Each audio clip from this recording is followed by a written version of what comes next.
Today's PDB Spotlight. President Biden is finally getting tough on the border. Okay, fair enough.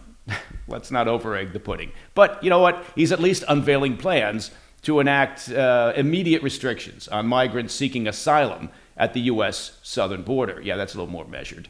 At an event on Tuesday, the president signed an order that will temporarily shut down the border if daily crossings exceed 2,500 people per day. You ask yourself, where'd they get that number? They pulled it out of a hat. Here's what Biden had to say during the signing ceremony. Today, I'm joined by a bipartisan group of governors, members of Congress, mayors, law enforcement officials, most of whom live and work along the southern border. They know the border is not a political issue to be weaponized. The responsibility we have to share to do something about it. They don't have time for the games played in Washington, and neither do the American people. So today, I'm moving past Republican obstruction and using the executive authorities available to me as president to do what I can on my own to address the border. On my own. Now he's Action Jackson. All right, since the 2,500 crossings threshold has already been met, ooh, there's a surprise, the shutdown went into immediate effect at midnight on Tuesday. Now, if daily crossings slide back below 1,500, and you say, how'd they come up with that number? They pulled it out of the same hat. The border checkpoints will be reopened. In a briefing call with reporters on Tuesday, a senior administration official said that under the order, quote, individuals who cross the southern border unlawfully or without authorization will generally be ineligible for asylum. Officials added that they anticipate that we will be removing those individuals in a matter of days, if not hours. Now, to Biden's credit, the plan is not as bad as originally proposed. Early reports suggested that the daily cap on crossings would be put at around 4,000.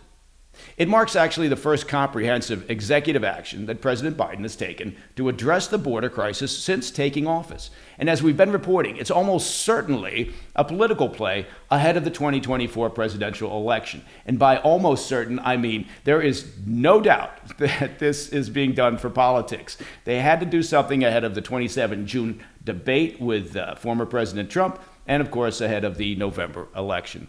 As of May, the Border Patrol is averaging roughly 3,800 migrant apprehensions per day, meaning the executive order could have a significant impact. Now, we should also note that the number of daily apprehensions is relatively fluid and was as high as 8,000 apprehensions per day as recently as December.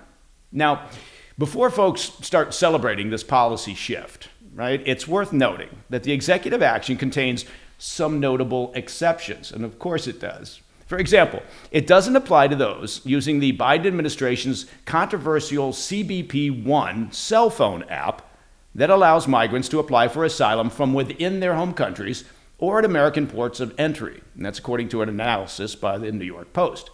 Under that program, which began in January 2023, nearly 530,000 illegal immigrants have been flown into American cities despite having no legal right to enter the U.S. Roughly 360,000 migrants are also entering the U.S. each year under the Biden administration's mass parole program, which will also remain untouched under the executive order. That program, in case you haven't heard about it, allows migrants from Cuba, Haiti, Nicaragua, and Venezuela who pass a background screening. Sorry, I wanted to say pass a background screening, being vetted with a straight face, to fly directly to the U.S. and to be released with work permits and authorization to remain in the country for 2 years. And each and every one of them gets a pony.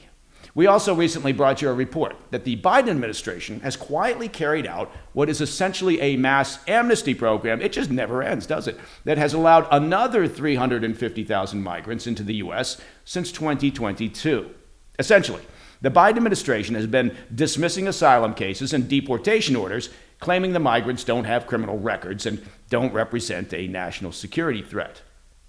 This policy has proved, problematic. Yeah, that's the word. With numerous violent crimes linked to those who were released into the U.S. by immigration courts. In the latest example, a Venezuelan migrant who shot 2 NYPD officers on Monday morning, was found to be living in the U.S. illegally since last year. He was arrested but released by authorities in July 2023, and he had his case officially closed by an immigration court in Chicago on May 6th, apparently because authorities decided somehow that he was not a national security risk. I suspect the 2 NYPD officers who he shot may think differently. According to the Post's analysis, between all these Biden-era programs, even if daily crossings are effectively limited to 2,500 per day, that would be, and I think my math is accurate, roughly 1.8 million asylum seekers still granted entry into the U.S. every year. Now, one more thing worth noting about the president's executive action.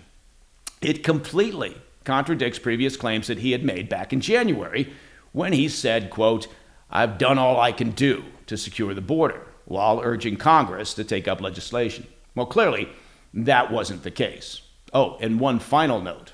During his announcement of the executive order, the president directed some of his comments to his progressive base and the hard-left members of Congress. He said that, essentially, to those who disagree with my decision, who don't believe it's the right approach, I say, just be patient. He almost leaned forward with that whisper of his, just be patient. Now, if one were cynical, I'm not saying I'm cynical, you could interpret that to mean that the White House is quietly saying they're just taking this executive action to get them through the election, at which time it will go back to business as usual at the border. But yeah, that would be cynical.